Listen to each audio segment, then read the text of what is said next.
Hello friend, welcome to my YouTube channel GS world education में एक और फिर से स्वागत है। चलिए फ्रेंड, आज हम देखने वाले हैं टॉप जी के क्वेश्चन। तो चलिए शुरू करते हैं। क्वेश्चन है, महाप्रयाग किस महापुरुष का समाधि स्थल है? आंसर होगा option B doctor Rajendra Prasad, जिनके ही समाधि स्थल को महाप्रयाग के नाम से जाना जाता है। चलिए फ्रेंड, इनसे जुड़ा महत्वपूर्ण क्वेश्चन फैक्ट देख लेते हैं। मोरारी जी देसाई, इनके समाधि स्थल का क्या नाम है? अभय घाट। दूसरे हैं डॉक्टर भीमराव अंबेडकर, इनकी समाधि स्थल का क्या नाम है? चित्रा भूमि। नेक्स्ट है लाल बहादुर शास्त्री, इनकी समाधि स्थल का क्या नाम है? विजय घाट। नेक्स्ट क्वेश्चन देख लेते हैं। क्वेश्चन है अपना, अम्लीय वर्षा में कौन से अम्ल होते हैं?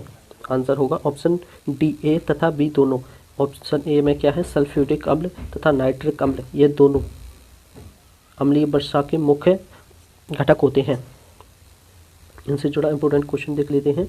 अम्लीय वर्षा का पीएच मान 5 से 5.5 होता है।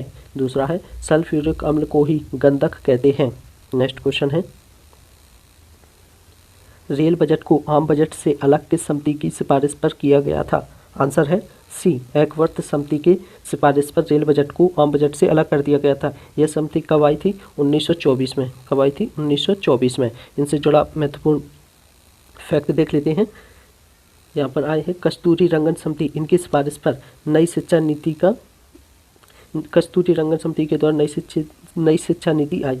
दूसरा है विवेक देवराय समिति, विवेक देवराय समिति के द्वारा रेल बजट को वापस मिला दिया। विवेक देवराय समिति के द्वारा रेल बजट को वापस आम बजट में मिला दिया गया। तीसरे हैं शिवरमन समिति, शिवरमन समिति की सिफारिश पर नाबार्ड की स्थापना की और स्थापना इसकी हुई थी 12 जुलाई 1982 को। इसका मुख्यालय कहाँ पर है? मुंबई में। किसका? नाबार्ड का। नेक्स्ट क्वेश्चन देख लेते हैं। क्वेश्चन है, खाद्य श्रृंखला में ऊर्जा का 10% प्रवाह का नियम किसके द्वारा प्रस्तुत किया गया था? आंसर है ऑप्शन सी, लिंडेमान के द्वारा। किनके द्वारा? लिंडेमान के द्वारा। यह प्रवाह एक दिशीय है, मतलब एक ही दिशा में बहता है। इनसे जुड़ा इंपॉर्टेंट क्वेश्चन देख लेते हैं। ग्रेगर जॉन मेंडल, जिनको अनुवांशिकी के जनक कहा जाता है। दूसरे हैं मेंडलीफ ने आवृत्त सारणी प्रस्तुत की जिसमें परमाणु भार मुख्य रूप से था। दूसरे हैं मोजले, आधुनिक आवृत्त सारणी के जन्मदाता इन्हीं को कहा जाता है। किनको? मोजले को। इनकी आवृत्त सारणी किसके आधार पर आधारित थी? परमाणु क्रमांक पर आधारित थी। नेक्स्ट क्वेश्चन देख लेते हैं। क्वेश्चन है, वेद त्रय क्या है? यानी मुख्य रूप से जो वेद हैं वह कितने हैं? आंसर है ऑप्शन ए, ऋग्वेद, यजुर्वेद, सामवेद। यानी मुख्य वेद तो 3 ही हैं, इन्हीं को वेद त्रय कहते हैं। यहाँ पर ऋग्वेद की बात कही गई है, तो ऋग्वेद से जुड़ा इंपॉर्टेंट क्वेश्चन फैक्ट देख लेते हैं। सबसे प्राचीनतम ग्रंथ कौन सा है? ऋग्वेद। इसमें 10 मंडल हैं। दूसरा फैक्ट क्या है? इसके 30वें मंडल में गायत्री मंत्र का जिक्र है। तीसरा फैक्ट है इसके 10वें मंडल में पुरुष सूक्त है। और चौथा फैक्ट है इसका, ऋग्वेद में तांबे को आयस कहा गया है। पांचवा फैक्ट है, वेदों की और लोटों का नारा किसने दिया था? दयानंद सरस्वती ने। क्वेश्चन है, असुम्मिलित पहचानिए, यानी इनमें से 3 तो सही हैं और चौथा गलत है। मतलब 3 सही हैं और 1 गलत है, तो इसमें से आपको पहचानना है। एक तरफ तो ये झीलें दी गई हैं, वेरी इंपॉर्टेंट, और दूसरी तरफ है इनके स्थान। तो इनमें से ये बताना है कि जो भी इसमें से एक स्थान गलत है। झीलों में जो झील पाई जाती हैं वो उनका स्थान गलत है, तो वो आपको बताना है। पहला है टीटीकाका झील, जो कि दक्षिण अमेरिका में पाई जाती है, ये सही है। दूसरा है विक्टोरिया झील, कहाँ पर पाई जाती है? वो अफ्रीका में पाई जाती है। तीसरा है बेकाल झील, जो कि कहाँ पर पाई जाती है? एशिया में। कहाँ पर पाई जाती है? एशिया में। कहाँ पाई जाती है? एशिया में। और ऑप्शन डी है सुपीरियर झील, तो सुपीरियर झील कहाँ पर पाई जाती है? उत्तरी अमेरिका में, ये सही है। तो इसमें से गलत क्या है? ऑप्शन सी है, जो कि गलत है। बेकाल झील कहाँ पर पाई जाती है? एशिया में, ना कि यूरोप में। इनसे जुड़ा फैक्ट देख लेते हैं। बेकाल झील कहाँ पाई जाती है? एशिया में भी। कहाँ? रूस में। विश्व की सबसे गहरी झील कौन सी है? बेकाल झील। दूसरी झील है टीटीकाका झील, पेरू और बोलिविया की सीमा पर पाई जाती है। कौन सी? टीटीकाका झील। विक्टोरिया झील, इसी से नील नदी का उद्गम होता है। वेरी इंपॉर्टेंट क्वेश्चन है। विक्टोरिया झील है जो कि इसी से नील नदी का उद्गम होता है। तीसरी है भूमध्य रेखा इसी से होकर गुजरती है। किससे? बेकाल झील से। ऑप्शन डी है, नेक्स्ट झील है सुपीरियल झील। सुपीरियल झील है जो कि विश्व की सबसे मीठे जल की झील है। नेक्स्ट है कैस्पियन सागर। कैस्पियन सागर है जो कि विश्व की सबसे बड़ी झील है खारे पानी की। कौन सी? खारे पानी की विश्व की सबसे बड़ी झील है। और नेक्स्ट झील है विनिपेग झील, कहाँ पर पाई जाती है? कनाडा में। इसी में विश्व की सबसे बड़ी मंडी सबसे बड़ी मंडी यानी गेहूं की सबसे बड़ी मंडी पाई जाती है किसमें? विनिपेग झील में, जो कि कहाँ पर है? कनाडा में है। नेक्स्ट क्वेश्चन देख लेते हैं अपन। नेक्स्ट क्वेश्चन है अलास्का तथा यूरोप को अलग करने वाली जल संधि क्या है? वेरी इंपॉर्टेंट क्वेश्चन है। जल संधि से एक ना एक क्वेश्चन तो आता ही है, तो option C is the correct answer. Bering जल संधि है जो कि अलास्का और यूरोप को अलग करती है। तो यहाँ पर जल संधियों की बात हुई है, तो चलिए जल संधियों से जुड़े इंपॉर्टेंट क्वेश्चन फैक्ट देख लेते हैं। पहले पर है जिब्राल्टर जल संधि जो कि भूमध्य सागर की कुंजी कही जाती है। क्या है? जिब्राल्टर जल संधि जो कि भूमध्य सागर की कुंजी कही जाती है। दूसरी है पनामा जल संधि जो कि अटलांटिक महासागर को प्रशांत महासागर से अलग करती है। कौन सी है? पनामा जल संधि। तीसरी जल संधि है मलक्का जल संधि जो कहाँ पाई जाती है? सुमात्रा एवं मलेशिया के बीच में पाई जाती है। नेक्स्ट क्वेश्चन देख लेते हैं। क्वेश्चन है अपना ऑपरेशन जीरो ओवर का संबंध, यानी ये बात कही गई है वो कहाँ पर किससे संबंध रखती है? तो option A is the correct answer, Bharat छोड़ो आंदोलन से। किससे? भारत छोड़ो आंदोलन से ऑपरेशन जीरो ओवर का संबंध है। और यहाँ पर भारत छोड़ो आंदोलन की बात कही गई है, तो इससे भी जुड़ा इंपॉर्टेंट क्वेश्चन आता रहता है। तो इसकी शुरुआत कब हुई थी? 9 अगस्त 1942 में। और शुरुआत किसने की थी? महात्मा गांधी जी के द्वारा इसकी शुरुआत की गई थी भारत छोड़ो आंदोलन की। इनसे जुड़ा इंपॉर्टेंट क्वेश्चन देख लेते हैं। व्यक्तिगत सत्याग्रह, इस पर किसकी बात की गई है? व्यक्तिगत सत्याग्रह, सत्याग्रह नहीं व्यक्तिगत सत्याग्रह किन के द्वारा चलाया गया था? विनोबा भावे के द्वारा। इन्हीं के द्वारा भूदान आंदोलन चलाया गया था। किन के द्वारा? विनोबा भावे के द्वारा। नेक्स्ट इंपोर्टेंट फैक्ट है असहयोग आंदोलन 1920 में चलाया गया था। किसमें? असहयोग आंदोलन है जो कि 1920 में चलाया गया था। इसी आंदोलन के दौरान महात्मा गांधी ने केसर ए हिंद की उपाधि लौटा दी थी। किसके द्वारा? असहयोग आंदोलन के द्वारा 1920 में चलाया गया था। इसी आंदोलन के दौरान महात्मा गांधी ने केसर ए हिंद की उपाधि लौटा दी थी। नेक्स्ट इंपोर्टेंट फैक्ट है इसके बाद 5 फरवरी 1922 के चौरा चोरी घटना के द्वारा समाप्त कर दिया गया। यानी जो भारत छोड़ो आंदोलन था वह 5 फरवरी 1922 के चौरा चोरी घटना के दौरान इसको समाप्त कर दिया गया था। किसको? भारत छोड़ो आंदोलन समाप्त कर दिया गया था। नेक्स्ट क्वेश्चन देख लेते हैं। 1923 में चित्तरंजन दास एवं मोतीलाल नेहरू ने स्वराज पार्टी की स्थापना कहाँ की थी? बताइए। 1923 में चित्तरंजन दास एवं मोतीलाल नेहरू ने स्वराज पार्टी की स्थापना कहाँ की थी? Option C is the correct answer, Allahabad में। कहाँ पर की थी? 1923 में इलाहाबाद में चित्तरंजन दास एवं मोतीलाल नेहरू ने स्वराज पार्टी की स्थापना इलाहाबाद में की थी। नेक्स्ट क्वेश्चन, इनसे जुड़ा इंपॉर्टेंट क्वेश्चन देख लेते हैं। फैक्ट है इसका स्वराज पार्टी की स्थापना 1923 में चित्तरंजन दास एवं मोतीलाल नेहरू के द्वारा इलाहाबाद में की गई थी। इंपॉर्टेंट फैक्ट एक और है चित्तरंजन दास को दीनबंधु की उपाधि दी गई है। इसी स्वराज पार्टी के दौरान इनको चित्तरंजन दास को दीनबंधु की उपाधि दी गई थी। नेक्स्ट क्वेश्चन देख लेते हैं। क्वेश्चन है अंतर्राष्ट्रीय तिथि रेखा किसे कहते हैं? तो आंसर होगा अपना सी, 180 डिग्री देशांतर रेखा को अंतर्राष्ट्रीय तिथि रेखा कहते हैं। इनसे जुड़ा इंपॉर्टेंट फैक्ट देख लेते हैं। इंपॉर्टेंट फैक्ट है 0 डिग्री देशांतर रेखा को ग्रीनविच रेखा कहा जाता है। यह लंदन के बीचों बीच से गुजरती है। नेक्स्ट इंपॉर्टेंट क्वेश्चन है इंपॉर्टेंट फैक्ट है 82.5 डिग्री यानी 82.5 डिग्री या 82.5 डिग्री पूर्वी देशांतर रेखा को भारत मानक समय रेखा कहते हैं। यह प्रयागराज के नैनी से निकलती है।